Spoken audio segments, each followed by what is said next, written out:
Imagine that this folder is a dimensional plane. Now, assuming that it is no height and no depth, what would this mean? It would mean that it's a one-dimensional world. So if, hypothetically, an organism was living inside of it, it would only be able to move in a linear path forward and backwards in a straight line. Now, if we go to the second dimension, we have two dimensions. We have width and we have length. So hypothetically, if an organism lived inside of here, then it would be able to move up, down, left, right, and anywhere else in between. And a two-dimensional world is comprised of an infinite series of one-dimensional worlds stacked upon each other. Just as our three-dimensional world, which has depth and length and height, is comprised of an infinite series of two-dimensional worlds. So, now that I have stacked many folders upon each other, we have three dimensions. We have depth, we have length, and we have width. Now what happens if you keep going on from here on out? We would have a four-dimensional world, but what exactly is a fourth dimension? In order to understand this, we need to understand how dimensions are perceived. We live in the three-dimensional world, but despite that, we actually view things to be two-dimensionally. Take a perfect sphere, for example. If you're looking at a sphere, it looks just like a regular two-dimensional circle. The only way that you can tell it's an actual sphere instead of a circle is because of the hues of light on it. So just like in a two-dimensional world, if a organism in the two-dimensional world was looking upon a circle, the light would make it appear to be lighter at one end and darker in the middle. Also, if an object is moving closer and farther away from you, you don't actually perceive that it's getting closer and farther away. You see that it's getting smaller or larger, and then you assume that it's getting either farther away or closer.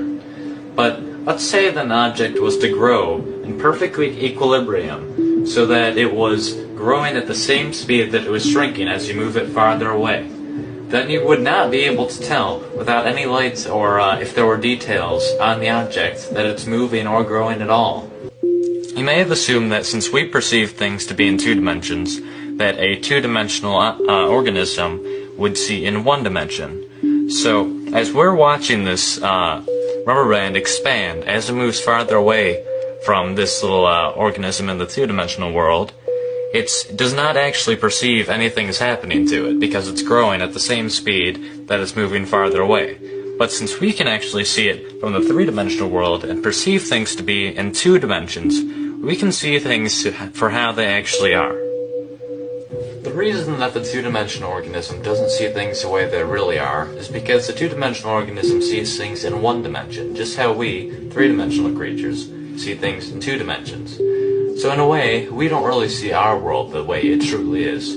A four-dimensional creature, however, seeing our three-dimensional world in three dimensions, would be able to see through things. Would be able to see absolutely everything, just as we could see if there was several organisms spread along a 2D environment on your floor. You would be able to see inside houses. You would be able to see inside of people. So if a two-dimensional world, a flat surface, is just made of an infinite amount of lines, then the 3D world is just made out of an infinite amount of planes. So the 4D world, logically, is made out of an infinite amount of 3D objects. Though they're not just put together like you would like building blocks. That's not how the 4D world is. That would just be 3D again. So in order to understand this, we need to understand the logical progression of mathematics in our world. Imagine that this connects piece represents the first dimension. It's simply a straight line, which is basically what the first dimension looks like. And if you add 3 more of these straight lines and connect them so that adjacent sides are perpendicular and opposite sides are parallel, then you have the basic shape of the second dimension. You have a square. Now if you keep going from here and you add it so that there's a total of 4 squares, and all adjacent sides are perpendicular, and all opposite sides are parallel, then you end up with, obviously, a cube. So, if you tried to keep going from here, and you would have a 4-dimensional basic shape, you would have what's called a tesseract. Now, I cannot show you a tesseract, but you need to understand that it's basically 4 cubes that are within each other that have all adjacent sides perpendicular and all opposite sides parallel. Yet there are 4 lines connecting to each vertex. So a tesseract would look somewhat like this picture. Now that's not exactly what it looks like, because this is a 2-dimensional depiction, and obviously not all of the lines are straight. So I cannot show you what a tesseract actually looks like, because we cannot perceive things in the 3rd dimension. You cannot even imagine what a tesseract looks like. You cannot in your mind picture the 4th dimension or a 4th dimensional shape. And you can keep going on from the 4th dimension even. You can go to the 5th dimension, the 6th dimension, the 71st dimension. It doesn't matter. Theoretically, there are an infinite amount of spatial dimensions. A common misconception of the 4th dimension is that the 4th dimension is time. Now, while some argue that by going forward and backwards in time, if you move forward the same distance and backwards the same, then you would end up in the same place you started, just like in the 4th dimension. And while that may seem logical, if you think about it, it really doesn't make sense. If you imply that the 4th dimension is actually time, well, first of all, time is not spatial. There's a difference between space and time, quite obviously.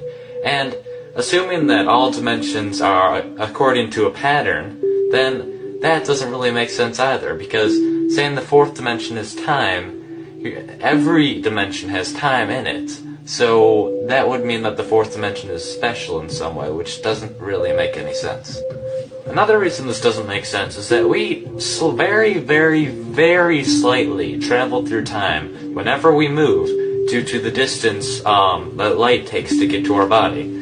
Now, if a group of astronauts were to get in a spaceship and they were to go very, very, very close to the speed of light, then they went around in this impossible, nearly the speed of light spaceship for a few months, and then afterwards they returned to Earth. They would find that Earth had actually progressed a few years, so they had moved forward in time by moving that quickly. Another interesting concept involving the 4th dimension is that many physicists and even mathematicians may say that the dimensions are very, very slightly curved, because if you really think about it, nothing can be truly, absolutely infinite. So imagine that the 1st dimension, the line, is just very, very slightly curved, so that after a very long time, it will end up creating a circle. So, as suggested by many physicists, if you keep going in the same direction, then you will end up where you started after a very, very long amount of time, obviously. And the same thing would happen to the 2nd dimension. If it's just a square, and then you extend it very, very slightly in a curve, and it will eventually make a sphere. And the same thing happens in our dimension, except it will form a very, very slightly curved 3rd dimension, which will form a 4-dimensional universe, basically. So what this kind of means is that our 3-dimensional world is within a 4-dimensional world, and the 4-dimensional world is within a 5th-dimensional world, and so on.